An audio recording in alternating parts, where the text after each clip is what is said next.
Hello friends, welcome to my YouTube channel. मैं बबीता सिंह और आज आपके लिए लेकर आई हूँ मेरी favourite book how to win friends and influence people का बुक रिव्यू, जिसमें मैं आपके साथ शेयर करूंगी चैप्टर नंबर 7 के सीक्रेट्स, जिसका नाम है हाउ टू गेट कॉपरेशंस। ये जो वीडियो है ये इस चैप्टर का सेकेंड वीडियो है, क्योंकि इसका जो पार्ट 1 है मैं ऑलरेडी बना चुकी हूँ। उसमें मैंने 2 एग्जाम्पल शेयर किए थे और 2 बेसिक पॉइंट्स को क्लियर किया था।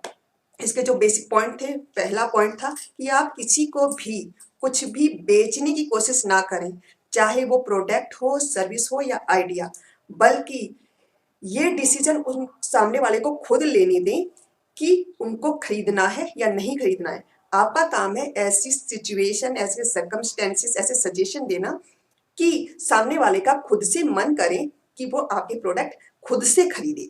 सेकंड जो पॉइंट है कि आप अपना जो भी आइडिया है उसे एज ए डिसीजन किसी के सामने प्रस्तुत ना करें, बल्कि as a suggestion casually explain करें और सामने वाले को उस पर सोचने दे, समझने दे, एनालाइज करने दे और अपनी थिंकिंग उसमें ऐड करने दे, और उसका जो भी क्रेडिट है या ऑनरशिप है उसको खुद ही लेने दें। इससे आपके रिश्ते उस सामने वाले के साथ इम्प्रूव होंगे, सॉलिड बनेंगे और आप ज़्यादा से ज़्यादा लोगों को इन्फ्लुएंस कर पाएंगे। इन्हीं दोनों पॉइंटों को इस चैप्टर में क्लियर किया गया है और इनको और डिटेल में एक्सप्लेन करने के लिए मैं आगे 3 एग्जाम्पल इस वीडियो में शेयर करने वाली हूँ। आई होप आपको पसंद आएंगी। तो जो थर्ड एग्जाम्पल है उसमें मिस्टर पॉल होते हैं। उन्होंने अपनी फैमिली लाइफ की स्टोरी शेयर की है। उसमें उन्होंने बताया था वो बहुत टाइम से किसी वेकेशन पे जाना चाहते थे, एक ऐसी वेकेशन पे जो एक हिस्टोरी को रिप्रेजेंट करती हो, जहां पर उनको ऐसी जगह देखने का मौका मिले जैसे सिविल वॉर बैटलफील्ड थी या फिर इंडिपेंडेंट हॉल, इसके अलावा वैली फोर्ट्स, इस तरह की हिस्टोरिकल प्लेस वो वहां पर जाना चाहते थे। वो देखना चाहते थे कि हमारी जो हिस्ट्री है वो किस तरह से डेवलप हुई, क्या क्या हुआ, इस तरह की वो विजिट करना चाहते थे और ये बहुत दिनों से उनका सपना था कि वो ऐसी प्लेस देखें। अब जो मार्च मंथ में उनकी वाइफ ने भी उनसे इच्छा जाहिर की कि वो भी अपने जो वेकेशन है, समर वेकेशन है, उनके लिए उनके माइंड में कुछ आइडिया आए हैं कि किस प्लेस पे जाना चाहिए। उनके माइंड में जो बात चल रही थी वो वेस्टर्न स्टेट्स के बारे में, जिसमें उनके माइंड में जो सजेशन थे वो थी मैक्सिको, एरिजोना, कैलिफोर्निया, नवाडा। वो इन सिटीज में जाना चाहती थी, इन शहरों में जाना चाहती थी। अब सीधी सी बात है, मिस्टर पॉल जो थे वो 2 अलग अलग प्लेस पर वेकेशन सेलिब्रेट नहीं कर सकते। एक टाइम की वजह से, दूसरा मनी की वजह से। 2 वेकेशन वो अफोर्ड ही नहीं कर सकते थे। अब और इसी टाइम ड्यूरेशन में उनकी बेटी थी एनी। उन्होंने यूएस हिस्ट्री का जो कोर्स था वो कंप्लीट किया था अपने जूनियर हाई स्कूल से और वो इस इवेंट को लेकर बहुत खुश थी। तो इस टाइम पर मिस्टर पॉल जो थे उन्होंने अपनी बेटी से कहा, बेटा अभी तुमने हिस्ट्री का ये कोर्स कंप्लीट किया, तुम बहुत एक्साइटेड हो, क्या तुम ऐसी हमारी जो नेक्स्ट वेकेशन है उसमें ऐसी जगह पे जाना पसंद करोगी जहां पर जो भी तुमने अब तक सीखा है अपने कोर्स में उस सबको देखने का, समझने का, एनालाइज करने का मौका मिले? तो वो बोली कि मुझे तो बहुत ही अच्छा लगेगा अगर ऐसी जगह पे जाने का मौका मिले। उसकी बेटी बहुत खुश थी। अच्छा चलो ठीक है, देखते हैं।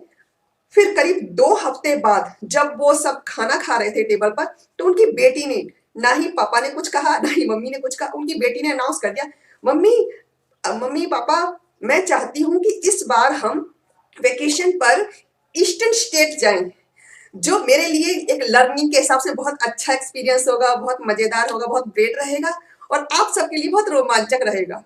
अब सीधी सी बात है, बेटी इतनी एक्साइटेड थी इस बात को बोलने में, कहने में, तो अपनी बेटी के लिए माँ भी ही खुश थी और पापा तो खैर चाहते ही थे वहां जाना। तो उनकी मम्मी नैन्सी थी जो, उन्होंने भी, हाँ, उनकी मम्मी को लगा कि जो आइडिया है उसकी बेटी का है और पापा ने वो आइडिया बेटी का ही रहने दिया और बिना किसी जद्दोजहद के ये फाइनलाइज हो गया कि जहां पर मिस्टर पॉल जाना चाहते थे वहां पर उनकी वेकेशन सेलिब्रेट हुई। कोई भी आइडिया आपके माइंड में आता है तो उसके सामने वाले के माइंड में इस तरह से डालो कि उसको लगे कि वो आइडिया उसका है।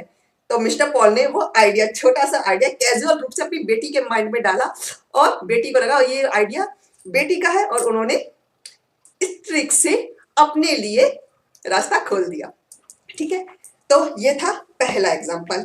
सेकेंड एग्जाम्पल की तरफ बढ़ते हैं, जिसमें mister and Colin Edward house, जिन्होंने बहुत ज्यादा प्रसिद्धि हासिल की थी देश विदेश में लोगों को प्रभावित करने में। उस टाइम पर जब mister Woodrow Wilson white house के प्रेसिडेंट थे, वो मिस्टर कॉलिन पर बहुत ज्यादा डिपेंड थे उनके आइडियाज और सजेशन के लिए, जबकि वो उनकी कैबिनेट या उनकी जो मंत्रिमंडल होता है उन मेंबर भी नहीं थे, लेकिन वो अपने मंत्रिमंडल, जो उनका स्टाफ था, जो उनकी मेंबर्स थे, उन सबसे ज्यादा भरोसा मिस्टर कॉलिन पे करते थे।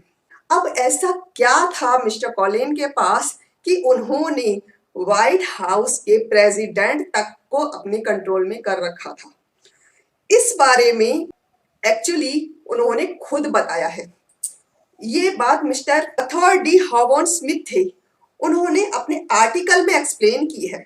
After I got to know the president, ये उनका आर्टिकल छपा था सैटरडे इवनिंग पोस्ट में, जो मिस्टर स्मिथ ने छापी थी, जिसमें उन्होंने बताया था वो कभी भी अपना आइडिया जो पेश करते हैं प्रेसिडेंट के सामने, वो एक सजेशन की तरह, एक कैजुअली ऐसे ही बता देते हैं, मतलब आइडिया की तरह पेश ही नहीं करते उसे, जस्ट एक कैजुअली एक बात की तरह बोल देते हैं, और फिर प्रेसिडेंट खुद ही उसको सोचते रहते हैं, समझते रहते हैं, और उसको खुद ही एनालाइज करने देते हैं, और फाइनली क्या होता है कि वो आइडिया प्रेसिडेंट को लगता है उनके खुद का था।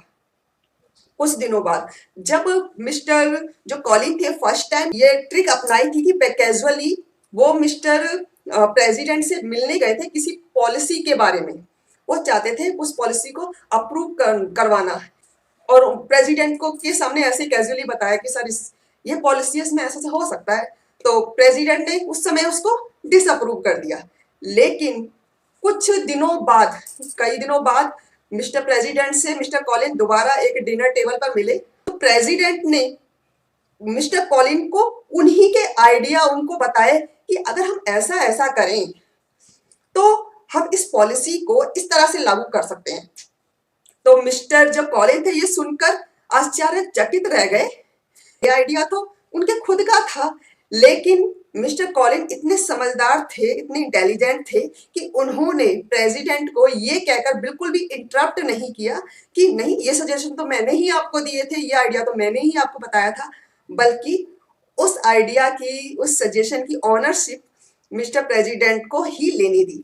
और यही नहीं, उन्होंने पब्लिकली भी उसका पूरा का पूरा क्रेडिट मिस्टर विल्सन को ही दिया, क्योंकि उनका जो पूरा फोकस था वो था कि पॉलिसी लागू हो, उसका जो बेनिफिट, उसका जो रिजल्ट निकलना है, उस रिजल्ट के ऊपर उनका फोकस था।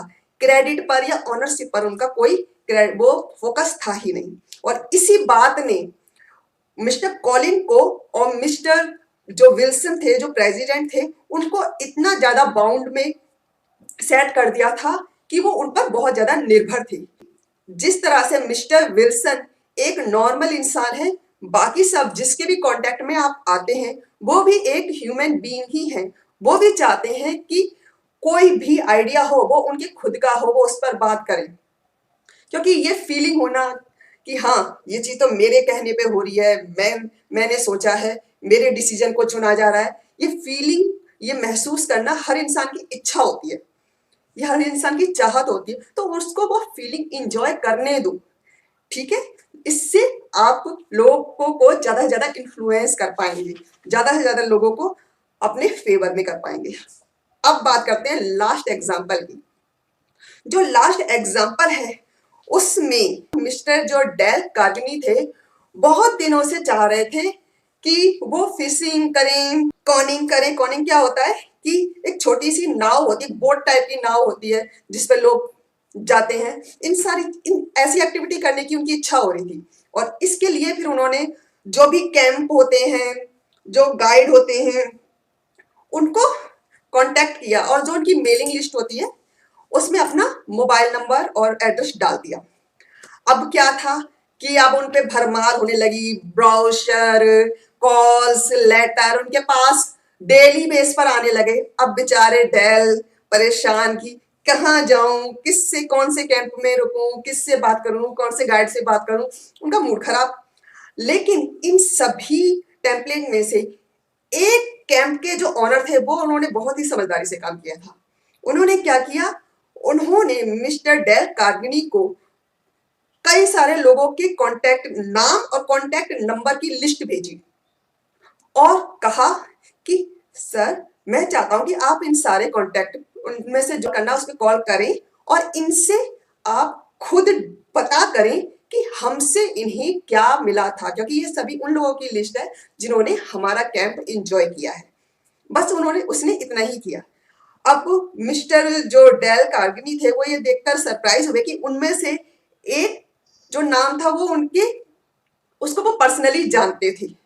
तो उन्होंने उसी पर्सन को कॉल किया जिसको पर्सनली जानते थे, सीधी सी बात है, और पूछा कि भाई तुम इस कैंप में गए थे, कैसा रहा, क्या बात हुई। उसने बड़े मजे से बताया कि हाँ भाई ये मिला मुझे, ये मिला, हाँ आपको भी जाना चाहिए। वो सेटिस्फाई हो गए, डेल उनकी कंफ्यूजन पूरी तरह दूर हो गई और उन्होंने उस कैंप के ऑनर को फोन करके अपनी विजिट की डेट फिक्स कर दी। तो जो निचोड़ था वो यही था कि बाकी जो कैंप के ऑनर थे वो अपना प्रोडक्ट, अपनी सर्विस मिस्टर डेल कार्नेगी को बेचने की कोशिश कर रहे थे, जबकि जो ये बंदा था उसने उनको अपना प्रोडक्ट बेचने की कोशिश नहीं की, बल्कि उनको ऐसी सिचुएशन, ऐसी चीजें सजेस्ट की जिससे मिस्टर डेल कार्नेगी ने खुद डिसीजन लिया खरीदने का या उनका कैंप और सर्विस को एंजॉय करने का। तो इस पूरी की पूरी स्टोरी का, इस पूरे के पूरे चैप्टर का होल निचोड़ उन्हीं 2 पॉइंटों पर है कि आप किसी को कुछ भी बेचने की कोशिश ना करें, बल्कि उनको ऐसे सजेशन दें, ऐसे सर्कमस्टेंस वगैरह बताएं ताकि सामने वाले की दिल की इच्छा करे वो खुद आपसे कुछ खरीदें। और दूसरा पॉइंट, कोई भी डिसीजन हो उसे एज ए सजेशन कैजुअली सामने वाले को प्रेजेंट करें और उसकी ऑनरशिप की परवाह बिल्कुल ना करें कि वो ऑनरशिप वो लेता है या आपको देता है, क्रेडिट आपको मिलता है नहीं मिलता। आपका मकसद होना चाहिए रिजल्ट पर। ओके, तो आई होप मैंने आपको इस चैप्टर को इस तरह से एक्सप्लेन किया है जिससे आप इसका मीनिंग और इसका जो मेथड है, फॉर्मूला है, उसको पूरी तरह से समझ पाए हो, पूरी तरह से आपको क्लियर हुआ हो। तो आज के लिए यहीं खत्म करते हैं। अगले चैप्टर जो इसका 8th चैप्टर है, उस चैप्टर के रिव्यू के साथ मैं आपके साथ फिर से प्रस्तुत हो जाऊंगी, बहुत जल्दी आपके साथ शेयर करूंगी। तब के लिए अलविदा करते हैं, ये कंप्लीट करते हैं। Bye bye.